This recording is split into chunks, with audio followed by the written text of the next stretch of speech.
It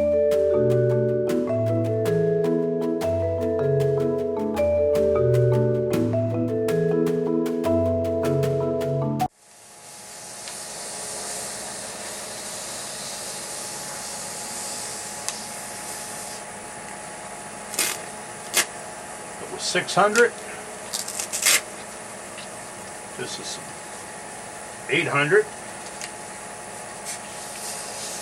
Using that Blue Flex by Vince Welch.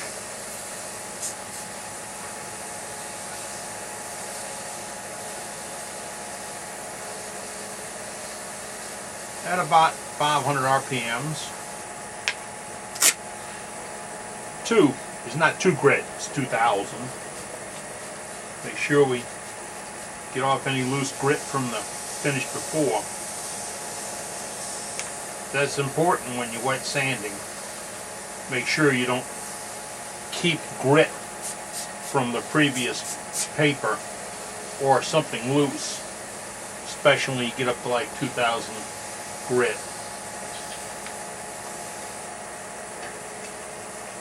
So it's my 3 high grits. Start it with about 400.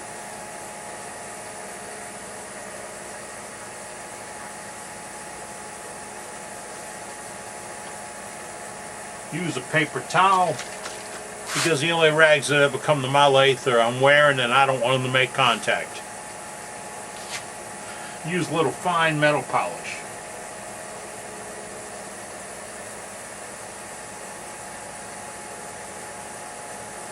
Found this at, I think, AutoZone or one of those places. Used it on my Harley a couple of times and to polish up some little pit marks. That was before I found out keeping a fan blowing on a bike in the shop at night helps keep condensation down, kept the rust off. Forgot about that old motorcycle trick, and that led me to doing that around my lathe and my tools, and eliminated a lot of rust problems on lathe beds, tools, etc. Got my signature of 3 marks right there, clean those up. Hey guys, I'm Captain Eddie. Welcome to my shop.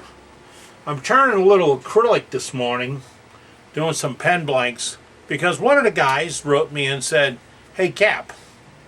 Yeah, they normally all start, "Hey Cap." Okay.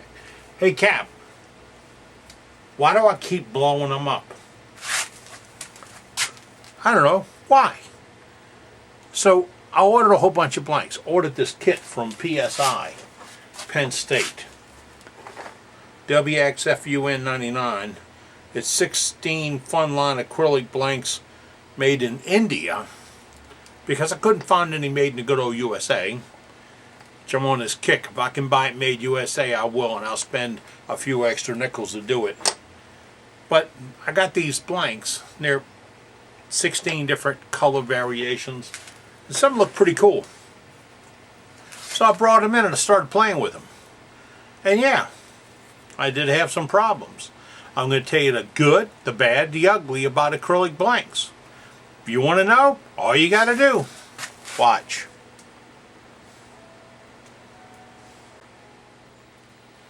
Now this is a green on green, and it's an acrylic. It's not very transparent. Now, when you get into real transparent acrylics, you have to do something about the brass blank that's down the middle, or to detract from, or some folks believe it'll detract from the overall appearance of the pen. And there are a couple of tips and hints I've gotten over the years, and I haven't tried them all to black them, but normally I just black them with the marks a lot, and they all right. But this is not very transparent, and it turned up really good. So I have another set made up. Now these blanks come in 5-inch lengths, I believe. Yeah, I guess they're 5 or 5.5 inches. And they're not as transparent as some of the products that are out there. And I believe they're fairly cheap in comparison to other acrylics. I mean, these things are $1.25 a piece. and for acrylics, that is fairly cheap. Now, a couple of things. I did blow up some when I was drilling them. So, what I did was, when I drilled, I used a brand new 7mm bit. And then I chased it when I was in there with this. Just little air nozzle. I blew it down the hole as I was drilling. And I had 32 poles for a 2-inch blank, which means I went less than 1/8 of an inch each time, because you're really not chipping this material out the way or slicing out the way as much as you may be melting it or burning it out the way, especially if you go further. And if you think about that, if you're going down the inside of a pen blank, this must be like a 12 or 14-inch pen blank, right? Okay, so we're in the middle, 7mm wide, and we're pushing hard on that drill bit, and it gets hot. What's going to happen to these walls? Oh, these walls are going to take that heat too, and you're going to end up with a rounded out or poorly shaped sleeve. So when you glue it, you end up with voids. Now, if you drill it slowly and blowing out, you don't get as many voids. You get a good clean shaft, and when you put the tube in with your medium thick glue, you get a better glue up, especially if you drop a few drops down in there and roll it around a little bit to get it coated before you slide your tube in. I always get it on my fingers as part of the job, and always stick to the table, so I'll put it on top of wax paper. But when you get done, you have a better glued blank, and the heat didn't damage that in part of the shaft, the inside part, and you didn't impart any unnecessary stresses on the plastic. Now, the drilling was the important part of getting this thing to work out. You could just take that drill bit and right through it, and it'd be fine. And that was a technical term, in case you missed it. But what will you end up with? Not a very good shaft. So, we've drilled it, okay. Then we took our pen mill and we cleaned it out. Again, we didn't hoss it out. We didn't force it to go, and we cleaned it up very nicely on the inside using a sharpened pen mill. And I showed you how to sharpen those in the YouTube video. So I have these down to 2 inches each. This is going to be a couple of special Freedom pens for Christmas. You know about Freedom Pens. That's the organization that sent over 135,000 ink pens to our troops who are serving abroad. Not just in the sand, but abroad. They go everywhere. We're thanking these young men and women for giving up their lives to protect our freedom. You can do that, you know that? If you want to know more about Freedom Pens, you write me at this address, EddieCastle@Cox.net. I'll put you in touch with the Sarge who'll set you up. And let me tell you that about once a month, I will set up a wood turner with a mandrel and kits. Somebody that's just getting started that wants to turn Freedom Pens, and all you have to do is turn some pens for me. That's all. I'll give you the rest of the stuff.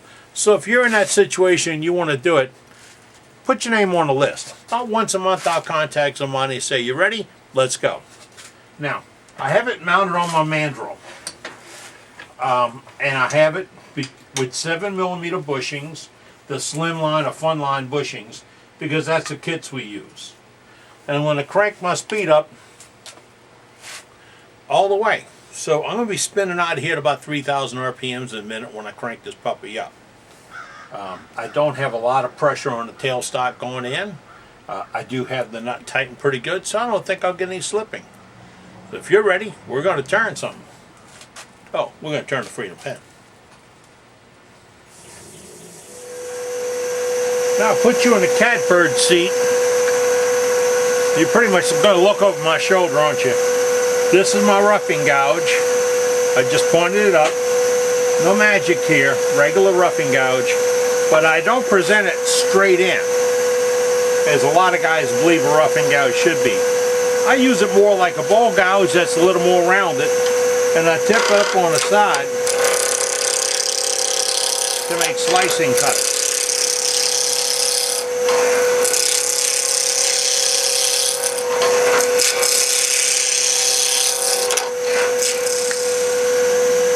This is my skew.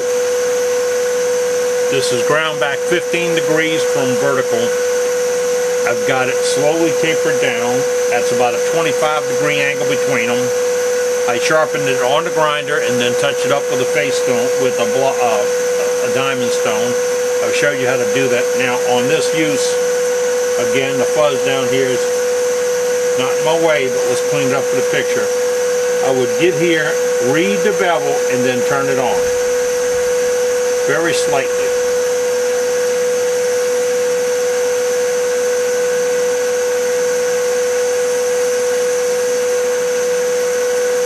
This is the tip of the pen.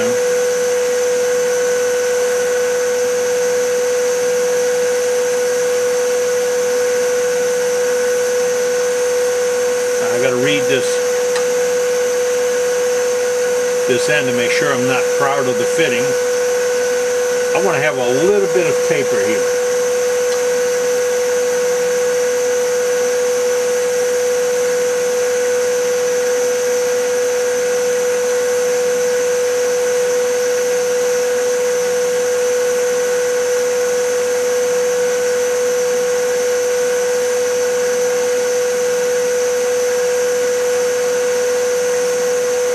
As you do this, you'll notice that it feels like you're melting this material away. I'm going to take a full step to my left so I can come back this way.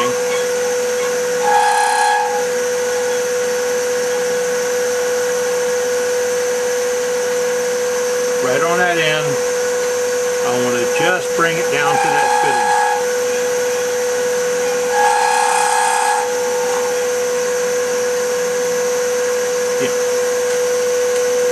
While I'm over here, I'm going to take the half a step forward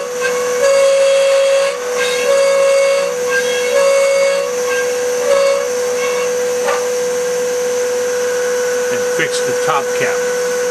I like this a little bit thicker up here than the rest of the pen. For Freedom pens, the troops are using these, most of them are gloved if they're in the utility uniform.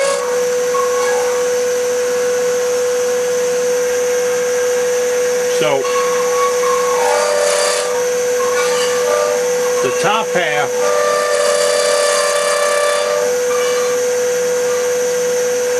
wants to be a little bit heavier.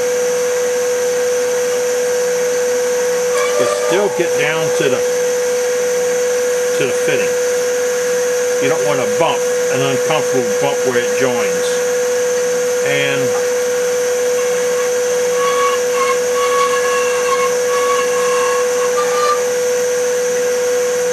that's pretty much turned piece.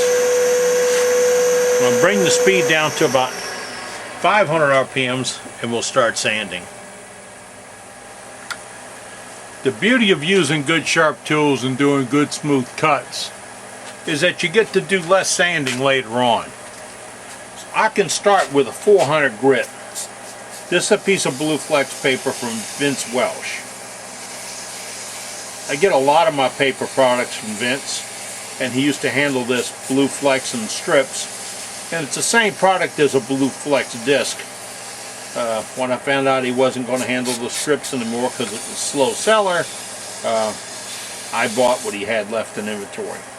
This is 400 grit, and I'm using water, just water, no detergent, no bubbles, nothing else. Now, sometimes on plastics I'll add a drop or two of dishwashing liquid just to have a lubricant or a surfactant in it, and it helps keep things from clogging up, but this plastic doesn't appear to clog as bad, so I've knocked it down a little. That's my 400, and again we're going to, just like before, I've got my 600. I'll clean off the grit. See the little fuzzies that would be on there from the other material? You don't want to carry it from one grit to another, because if that's underneath that pen blank right now on that grit, it's scratching it to a different grit. So just keep it a little damp. Again, between coats. Well, am I worried about this water over my lathe bed? No, I'm really not. I keep my lathe bed clean. At night I blow it off with a duster. Every once in a while I'll put a little, it's called Jigaloo. I found it at Home Depot. I'll put a little Jigaloo as a coating on it. But I don't want the bed so slick that my tool rest will move or my tailstock will move on it too freely. I need a little bit of corrosion to hold it back.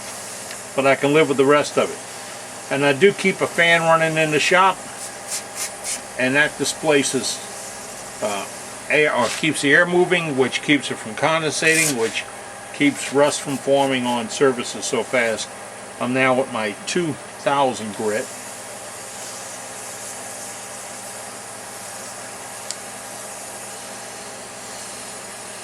To keep my disc handy, I have a little strip of Velcro on the side of my lathe, on my headstock.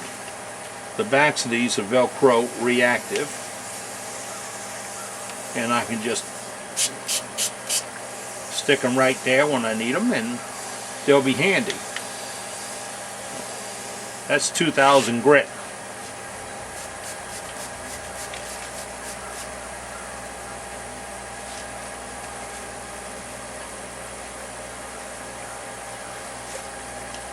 Now my metal polish.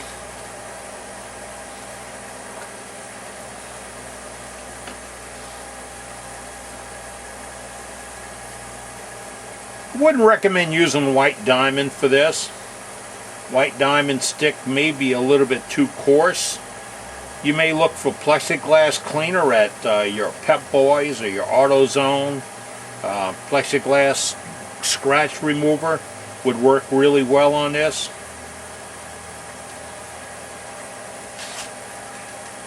Always turn the speed up at the end.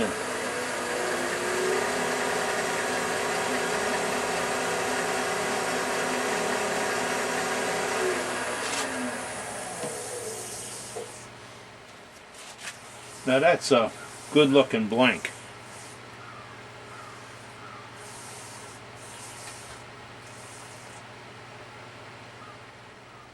Now that's one good looking pen.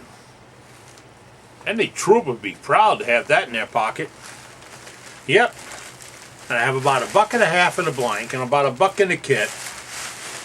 And if it was for a Freedom pen and I got the kit from Sarge, I'd have nothing in the kit. Because that's what Freedom pen does. But this would be a real nice addition to anybody's pocket. And I got over this acrylic blank thing. Found out if you take care of the blank when you get started, you don't impart any energy it can't handle, it'll stay together. So, oh, and I got to do one more tip for you. I like my round sandpaper. This is from Vince Welsh, a wood turner handling wood turners, or selling you wood turners. It's a great product. Round disc. How do you store them? See these things? I found them at the grocery store. Yeah, they're Ziploc round screw lid containers. Then, now you won't find this one at the hardware store. No. This is with a little hot glue between them, because now I have my 2000, my 800, and my 600 all in one place. I can read through and see the numbers, and I've got one for 80, 150, 120. And I've got another one for 180, 220, 280, and then I got a 320, a 400. So, depends on how rough it's going to be. This is where I'm going to go look for. And I don't have all these little containers floating all over the place. And 3 seems to be the right number. Another tip for you. Goodness gracious, this has been a productive day. We've gotten over our acrylic blank stigma. We've turned some pens for Freedom pens. We showed you a tip on that. And it's all part of making shavings. I'm Captain Eddie Castellan. You take care now, all right?